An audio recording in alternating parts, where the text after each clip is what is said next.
very exciting news from Lucid. Oh, yeah. This is basically what I feel like a next generation Tesla Model S should be. And maybe for good reason, because the head guy in charge over at Lucid had a lot to do with the original Model S. So he knows a thing or two about building luxury EVs. But we received details about the Lucid Air Dream Edition. They had already announced this Dream Edition, but they now kind of reconfigured things as they're gearing up to deliver their first vehicles later this year. And we now have basically a fork for buyers who reserved a Dream Edition. You can get the Dream Performance Edition or the Dream Range Edition.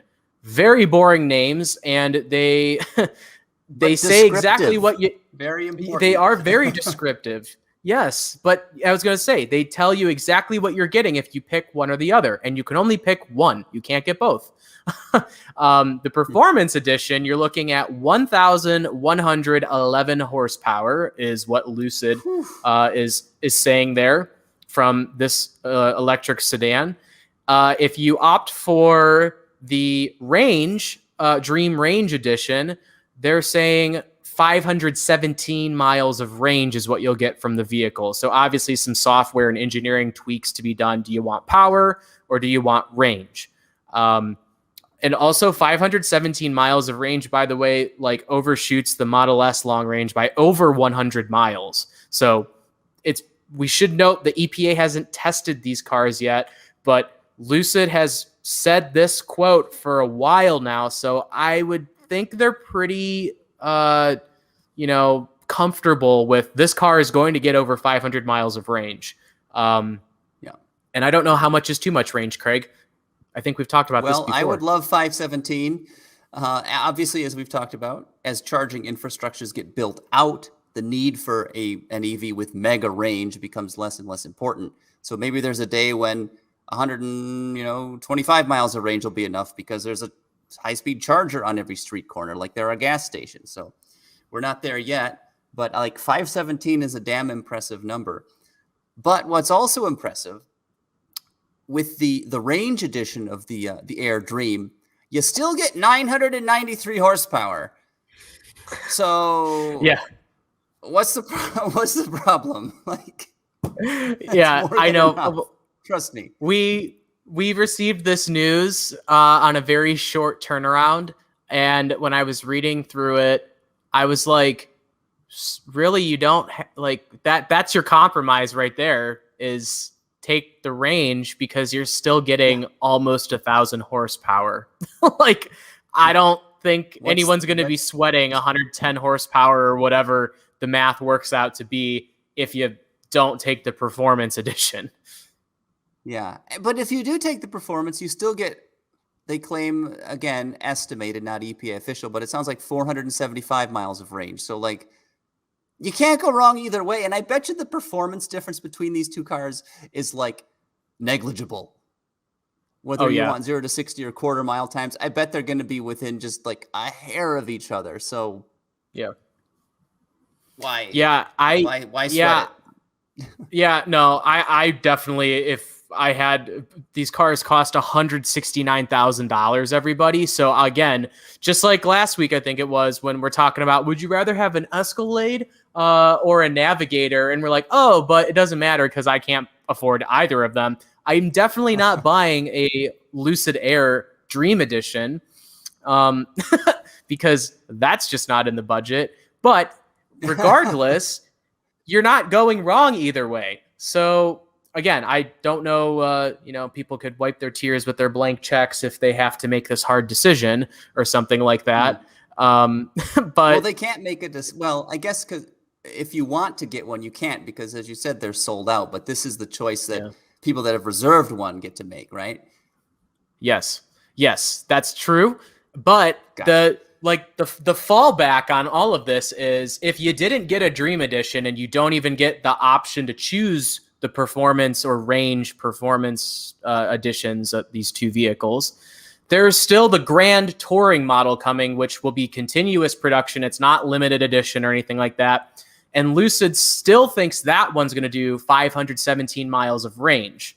And it's still going to have like a crap ton of power. So really no one's losing. This vehicle feels more like you want to be a first adopter. You want the very first. That's definitely been a thing with technology, like the people lining up for the new iPod and stuff like that years and years ago. And I think that's starting to spill over into the automotive sector because cars are just becoming so chock full of technology, especially with EVs. And I think that would be an interesting discussion for another time, how that they seem to be kind of converging on paths. But again, I said another time, we won't do that right now.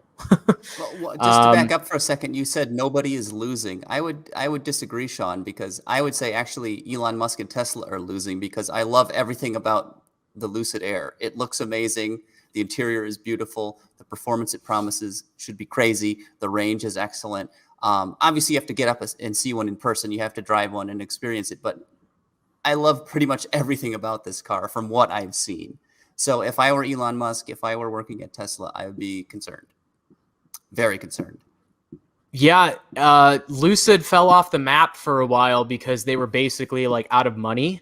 And then they got some pretty hefty investments a while ago that allowed them to move forward. And ever since then, they've come out pretty strong and have stayed pretty much on message, being like, here's our car, here's what it's going to have, and more details to come. It hasn't been wishy-washy. Like, they clearly have had a plan and they just needed the funds to see it through. Now comes the hard part of actually building production cars, making sure the quality is there and that the first owners get a very good vehicle for a chunk of change. I mean, $170,000. You don't want the bumpers to fall off or the battery to catch on fire. That's not a good look. Yeah. No, and that's what I was just going to say, because for $170,000, you could go buy a lot of other cars or like 6 cars, depending like on your price range. Corollas, if you wanted. There you go. And you could start your own rental service. Tuesday, I want a red Corolla. Yeah. I was just going to, or you could. Wednesday. Yeah, something like that. Start a rental service, vanilla on demand. There you go. It's something like that. In the chat. Yeah.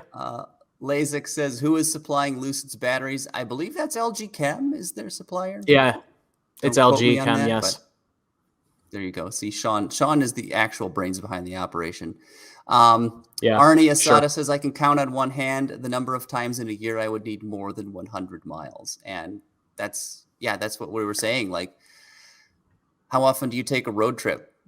Most of the time when you're driving, you're commuting to work. Most of the time, that's probably going to be less than 50 miles one way. So if you've got a level 2 charger installed in your garage or parking your carport or whatever, and you can plug the vehicle in every night, 100